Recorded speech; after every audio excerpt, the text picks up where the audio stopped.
Ngomong-ngomong, broderku dan perikuan, pertemuan adalah takdir. Tanah harta karun ini sangat berbahaya, bagaimana kalau kita menjelajahinya bersama-sama? Ucap Zhou Wusheng menyela. Saudaraku, ini juga ide Ben Shao. Saya pikir rekan berdua memiliki temperamen yang baik, dan Ben Shao juga mengetahuinya pada pandangan pertama. Jauh di dalam tanah percobaan ini, ada banyak bahaya, dan bahkan ada orang kuat dari iblis dan ras lain. Jadi kita harus bergabung dan saling membantu. Tentu saja, jika kalian berdua tidak mau dan lebih suka bertindak sendiri, itu tidak masalah. Karena selain mencari harta karun, tujuan kami juga untuk memenggal kepala putra dewa. Ucap Qin Chen jujur, dan langsung mengungkapkan tujuannya. Mendengar itu, Ku Gaofeng berkata, apakah kamu akan bertarung sampai mati dengan putra Shenzhou? Orang ini sangat kuat. Dikabarkan bahwa dia adalah reinkarnasi dari pemimpin ke-78 Dewa Shenzhou. Dia datang ke tempat percobaan ini untuk menemukan warisannya saat itu. Ucap Ku Gaofeng. Qin Chen mengangguk dan berkata, betul sekali. Putra ini telah menemukan warisannya, tepat di tanah harta karun yang hancur ini, dan bahkan telah menerima cermin ilahi yang paling berharga. Ini sangat kuat. Jika kita biarkan dia tumbuh, sebuah bencana besar akan datang, karena pria ini memiliki ambisi seperti serigala dan ingin menggabungkan semua mansion besar kita. Siapapun yang tidak mematuhi perintahnya akan dibunuh. Dia sangat mendominasi dan tidak mau dicegah. Sayangnya, meskipun orang ini memiliki kekuatan supernatural, dia bukan lawan Ben Shao. Dia sebelumnya bergabung dengan putra suci Sueyang Mansion, Renwang Mansion, dan Tianshan Mansion melawan Ben Shao, tetapi dia akhirnya dikalahkan oleh Ben Shao dan dapat menyelamatkan putra suci darah, tetapi Renwang Shengzi dan Tianshan Mansion Tonghu tidak seberuntung itu. Keduanya telah dipenggal oleh Ben Shao, dan tidak ada tulang yang tersisa. Jawab Qin Chen tidak menghindar, dan mengatakan semuanya. Apa? Yang mulia juga telah membunuh Wang Shengzi dan Tianshan Mansion Tonghu. Ucap Ku Gaofeng dan Kuan Muliu terkejut dan hampir tidak percaya dengan apa yang mereka dengar. Haha, itu benar. Saya melihat bahwa rekan berdua sangat berani, jadi saya memberitahu kedua rekan, jika keduanya mau, kita dapat bergabung menjadi satu tim, bahkan jika keduanya tidak mau, tidak akan jadi masalah. Ini hanya pengingat bagi Anda berdua untuk berhati-hati terhadap putra dewa. Lagi pula, semua orang berasal dari alam ini, dan Ben Shao tidak ingin melihat keduanya dibunuh oleh putra dewa. Mendengar itu, Ku Gaofeng dan Kuan Muliu saling melirik. Mata mereka berkedip-kedip. Mereka berdua sangat cerdas, dan mereka secara alami memahami niat Qin Chen. Saya, Tian Yanzong dan Pavilion Minghui, sudah lama merasa tidak nyaman dengan orang-orang itu. Karena saudara Qin mengundang kami, maka kami secara alami akan menerima itu. Belum lagi saudara Qin telah menjadi penyelamat kami, dan mari kita tangani anjing ini bersama-sama. Ucap keduanya saling memandang dan dengan cepat mengambil keputusan. Kalau begitu ayo pergi. Ucap Qin Chen tersenyum pada Wei Siking dan yang lainnya dan semua orang tertawa.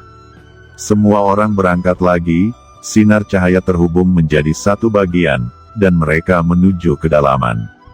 Sepanjang jalan, semua orang bertemu dengan beberapa iblis lagi. Untuk mempercepat waktu, Qin Chen menjadi yang pertama menyerang. Dia langsung memenggalnya, begitu cepat sehingga terkadang Wei Siking dan yang lainnya tidak bisa bereaksi. Kecepatan tembakan Qin Chen sangat menakjubkan. Tidak tahu sudah berapa lama mereka terbang, dan tiba-tiba ada fluktuasi Shen Yuan yang hebat di depan, dan kemudian semua orang melihat bahwa ada tanah reruntuhan di kejauhan di atas langit, dan langit di atas reruntuhan itu, dipenuhi dengan fluktuasi Shen Yuan yang menakjubkan. Di bawah reruntuhan, pasti ada Vena suci teratas. Ucap Wei Siking dan yang lainnya meraung penuh semangat. Ada banyak Vena suci teratas dan harta karun yang menakjubkan di dalamnya. Putra dewa harus disembunyikan di kedalaman reruntuhan ini. Tetapi itu terlalu berbahaya, Anda semua harus berhati-hati dan mengikuti saya dengan cermat. Ucap Qin Chen berteriak dan terbang masuk. Pada saat ini, sekelompok orang bertarung dengan sekelompok binatang suci memperebutkan urat suci kuno. Pergerakan Qin Chen dan yang lainnya juga mengejutkan pasukan monster yang bertarung dengan putra suci dari 3 kekuatan utama itu. Semua orang terkejut. Zhou Wusheng, kamu adalah putra suci Tiangong, dan kamu bersama orang-orang Guanghan Mansion. Saya tidak menyangka kalian juga akan bekerja sama dengan orang luar. Ucap Ben Huarong yang juga dari Tiangong.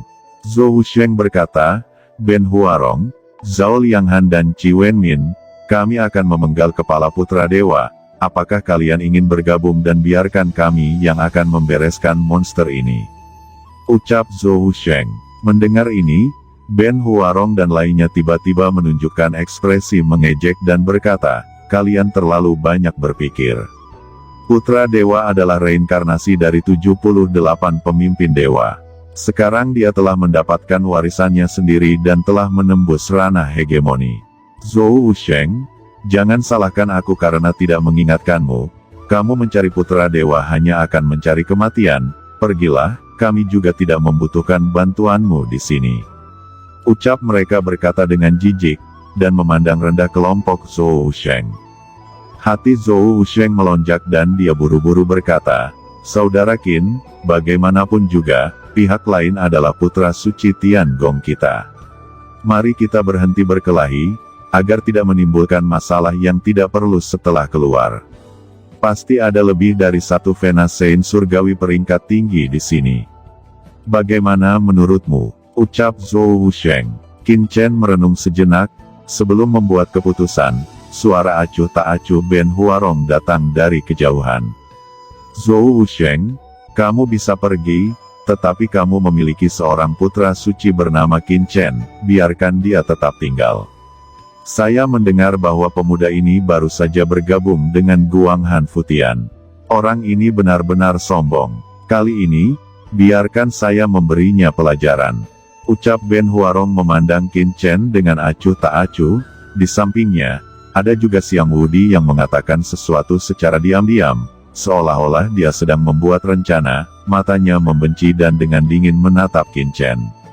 Awalnya, demi saling menjaga murid Tiangong, Qin Chen juga memberi wajah Zhou Wusheng, dan tidak peduli dengan masalah di sini. Bagaimanapun, membunuh Shen Zhao Shengzi adalah hal yang paling penting sekarang, tetapi kata-kata pihak lain secara langsung membangkitkan kemarahan di hati Chen. Hahaha, Qin Chen tertawa dan melangkah maju, dengan rasa dingin yang melonjak di tubuhnya dia berkata, Ben Huarong, apakah Anda layak mengajar Ben Shao? Jika Anda bukan murid Tianzuo, dengan kata-kata sombong Anda ini, takdir Anda bukan lagi milik Anda sendiri. Tidak hanya Anda, tetapi orang-orang Anda juga akan binasa, dan semua akan mati di tanganku. Ucap Qin Chen. Para putra suci di 3 istana, Sueyang Mansion, Tianshan Mansion, dan Renwang Mansion semuanya tercengang ketika mereka mendengar kalimat ini. Mereka memandang Qin Chen dengan rasa tidak percaya, hanya berpikir bahwa mereka salah dengar. Wajah Ben Huarong juga sulit untuk dilihat. Dia memandang Qin Chen dengan mata dingin, dan rasa dingin yang dalam muncul. Kamu adalah Qin Chen itu, benar-benar arogan. Tidak heran Sage veteran berlutut di depanmu. Yah, awalnya saya hanya ingin mengajari Anda dan mengambil kembali harta Xiang Wudi, dan menghapus basis kultivasi Anda, tetapi sekarang, Anda akan tamat, karena beberapa kata yang Anda katakan sebelumnya, bahkan Zhou Wusheng tidak akan bisa melindungi Anda, dan Anda tidak bisa lepas dari kematian. Qin Chen melangkah maju dan berkata dengan ringan, meskipun Tiangong adalah kekuatan tertinggi di surga, ada beberapa murid di sana yang memiliki sikap seperti kucing dan anjing. Sebagai putra Tianzuo, Ben Shao berkewajiban untuk membersihkan pintu, agar tidak membiarkan beberapa orang merusak reputasi Tianzuo. Ucap Qin Chen. Wah, apakah kamu pikir kamu adalah Holy Lord, dengan nada arogan seperti itu? Ben Huarong meraung, dan langsung menembak. Pusaran air gelap tiba-tiba muncul di dadanya, dan dari pusaran air itu, kekuatan hitam yang tak terhitung jumlahnya seperti jarum halus ditembakkan. Jarum penghancur Kaisar Hitam, ucap Zhou Wusheng dan yang lainnya memadatkan ekspresi mereka dan segera berseru, "Saudara Qin, hati-hati." Namun, jarum Kaisar Hitam baru saja mencapai tubuh Qin Chen 3 kaki jauhnya, seolah-olah itu telah menembus sepotong baja keras, membuat suara dentang, dan nyala api meledak. Dan kemudian langsung berubah menjadi asap hitam, menghilang, tidak meninggalkan apapun. Melihat Qin Chen memblokir serangan Ben Huarong, banyak orang suci dari 3 kekuatan besar mulai berbicara dan mencibir diam-diam. Meskipun sedikit terkejut, mereka tidak melihat Qin Chen sama sekali. Mereka mencibir di sudut mulut mereka, membentuk formasi besar untuk melawan pasukan monster, semua ingin melihat bagaimana Qin Chen terbunuh. Tidak heran kamu sangat sombong, ternyata memang ada 2 hal, tetapi sayangnya, di depan kursi ini, itu tidak cukup. Ucap Ben Huarong melihat bahwa jarum ajaib Kaisar Hitam tidak dapat menembus Sein Yuan di tubuh Qin Chen. Dia kemudian mengguncang seluruh tubuhnya, dengan senyum kejam muncul di wajahnya. Tiba-tiba, seluruh tubuhnya menghilang entah kenapa. Pada saat berikutnya, Ben Huarong muncul di belakang kepala Qin Chen, berubah menjadi pedang hitam pekat, dan menebas. Dia benar-benar berubah menjadi senjata. Semua orang terkejut ketika mereka melihat metode Ben Huarong. Tanpa diduga, Huarong ini sebenarnya telah mengembangkan kekuatan sihir transformasi militer tingkat atas dalam Tiangong. Master top seperti Zhao Lianghan, Master pekerjaan Tianshan Futian, dan Qi Wenmin, Master pekerjaan Renwang Futian, diam-diam mengangguk, mencibir di sudut mulut mereka, mengetahui bahwa Qin Chen akan sial, dan pada saat yang sama diam-diam berpikir bahwa jika dia bertemu Hua Bing Senju bagaimana cara melawan. Namun, ini di luar ekspektasi semua orang. Qin Chen berbalik, menggerakkan telapak tangannya, menebas dengan ringan. Pedang api penyucian ditebas oleh telapak tangan Qin Chen, dan energi hitam di atasnya meroket. Rune bergetar, seolah-olah tidak tahan dengan kekuatan ini, dan itu jatuh dan terbang terbalik pada jarak ribuan meter sebelum itu berhenti dan masuk kembali ke udara. Wajah Ben Huarong pucat, seteguk darah menyembur keluar, dan matanya menatap Qin Chen.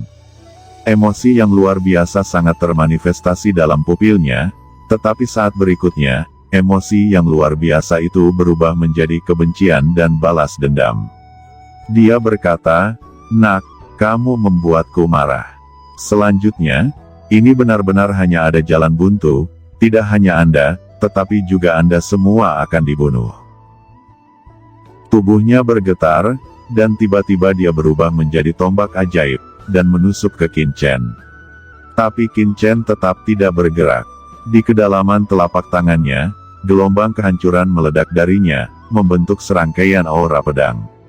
Aura pedang ini sederhana dan dalam, dan tidak ada aura yang mengejutkan, tetapi setiap aura pedang terpotong, getaran hebat mengenai tombak, rune dan kekuatan yang tak terhitung jumlahnya retak. Kekuatan supernatural macam apa ini? Tampaknya semacam kekuatan supernatural ilmu pedang, dengan kekuatan penghancur yang mekar. Apakah Qin Chen seorang pendekar pedang? Bukankah itu berarti Qin Chen memiliki pertahanan fisik yang kuat dan kekuatan Skyfire yang kuat? Kenapa dia tidak menunjukkannya sebelumnya? Bisik semua orang bahkan lebih terkejut ketika melihat Qin Chen memblokir serangan Ben Huarong sekali lagi. Banyak master di 3 istana utama semuanya menunjukkan ekspresi terkejut dan berkata, tidak heran Zhou Wusheng berdiri di pihak Qin Chen dengan seluruh kekuatannya, dan tidak heran Qin Chen bisa mengalahkan Xiang Wudi. Saudara Ben Huarong tidak bisa menjatuhkannya untuk sementara waktu. Zhou Wusheng juga tersenyum pahit, dan Wei Siqing dan yang lainnya menunjukkan cibiran, tetapi mereka tidak mengatakan sepatah kata pun. Mereka tahu bahwa Qin Chen sedang bermain-main dengan Ben Huarong, dan dia bahkan hanya mengeluarkan 10% kekuatannya. Di tubuh Qin Chen, pada Book of Origins, halaman peradaban tentang Hua Bing Senjue perlahan terbentuk. Baru saja, Qin Chen memahami makna mendalam dari senjata ajaib ini. Tinju dewa asal, ucap Qin Chen dengan keras, setelah hantaman tinju itu, seluruh pakaian Ben Huarong terkoyak. Dia terlihat malu, dan jatuh dengan keras ke tanah. Darah disemprotkan terus-menerus di mulutnya, dan tubuhnya terluka parah. Wajah Ben Huarong sangat mengerikan, dan napas iblis menguap dari tubuhnya, dan kebencian yang tak terbatas naik ke langit. Di depan banyak orang, dia begitu dipermalukan. Tiba-tiba, dia mencoba yang terbaik. Seluruh sosoknya melompat ke udara lagi dan berubah menjadi matahari hitam pekat yang terik, dan meledakkan rahasia paling menakutkan dari teknik Huabing Senju. Dengan raungan keras, Ben Huarong berubah menjadi roda hitam. Qin Chen melangkah keluar, aura kuno tubuhnya berputar, dan di telapak tangannya, juga ada roda hitam pekat. Aura roda ini bahkan lebih menakutkan daripada tubuh Huarong yang berevolusi. Itu menghantam langsung pada Ben Huarong. Ben Huarong menjerit lagi, dan hendak melarikan diri dari sini. Mau lari, ucap Qin Chen melambaikan lengan bajunya, dan semua energi hitam yang lolos mengembun ke segala arah. Tubuh Ben Huarong muncul lagi, dia merangkak di tanah, dan Qin Chen menginjak kepalanya. Melihat pemandangan ini, putra suci dari 3 mansion semua dengan ekspresi ketakutan di wajah mereka. Mereka tidak bisa mempercayai mata mereka, dan mereka mencoba yang terbaik untuk melihat lebih jelas. Ben Huarong, apa hanya ini kebanggaanmu? Di mata Ben Sao, kamu hanyalah seekor semut, juga berani merajalela di sini, ucap Qin Chen memandang Ben Huarong tinggi-tinggi dan berkata sambil mencibir. Ben Huarong berjuang keras dan merasakan rasa malu yang tak terbatas. Melihat Ben Huarong menderita penghinaan seperti itu, Zhao Lianghan, pemimpin Tianshan Futian Work, akhirnya tidak tahan. Dia yang masih berkelahi dengan monster tiba-tiba melintas dan menghilang di medan perang. Saat berikutnya, seluruh sosoknya tiba-tiba muncul di belakang Qin Chen. Dia membuat langkah berani, menyerang dengan satu gerakan, dan pikirannya meraung. Itu adalah serangan diam-diam, ini adalah roda yin dan yang, semacam harta surgawi. Dikombinasikan dengan pemahaman Zhao Lianghan sendiri, napas meledak dalam sekejap dan mengguncang bumi, seolah-olah dewa kematian dan dewa kehidupan muncul seketika. Langkah ini sangat mendadak. Sebelum semua orang bisa bereaksi, mereka melihat roda yin dan yang dilambaikan Zhao Lianghan meledak langsung di punggung Qin Chen. Haha, nak, kamu akan terluka parah jika terkena roda yin dan yang dari kursi ini. Ucap Zhao Lianghan menunjukkan ekstasi dan tertawa keras. Dia mendorong roda harta karun yin yang untuk meledakkan Qin Chen dengan satu pukulan, tetapi ketika dia sepenuhnya mendesak roda harta karun yin yang, dia merasakan roda harta karun yin yang miliknya sendiri tampaknya tertanam dalam padatan yang keras, seolah-olah tersangkut oleh gunung suci kuno, dan itu sebenarnya tidak dapat bergerak. Kemudian dia terkejut melihat bahwa Qin Chen dipenuhi dengan atmosfer kuno di belakangnya, dan dia berevolusi menjadi tangan hitam raksasa, yang benar-benar menjepit roda harta yin dan yang dengan erat, tidak peduli bagaimana dia mendesaknya, dia tidak bergerak.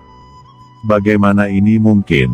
Ucap dia terkejut, baru saja akan melakukan gerakan lain. Tiba-tiba, di atas kepala Qin Chen, sebuah pagoda 7 warna muncul. Itu adalah pagoda ubin mengkilap kibau dan istana Zixiao Dou Sidi. Di istana Zixiao Dou, api bermekaran dan menyelimuti roda yin dan yang, dan itu mulai memperhalus aura pada roda yin dan yang ini.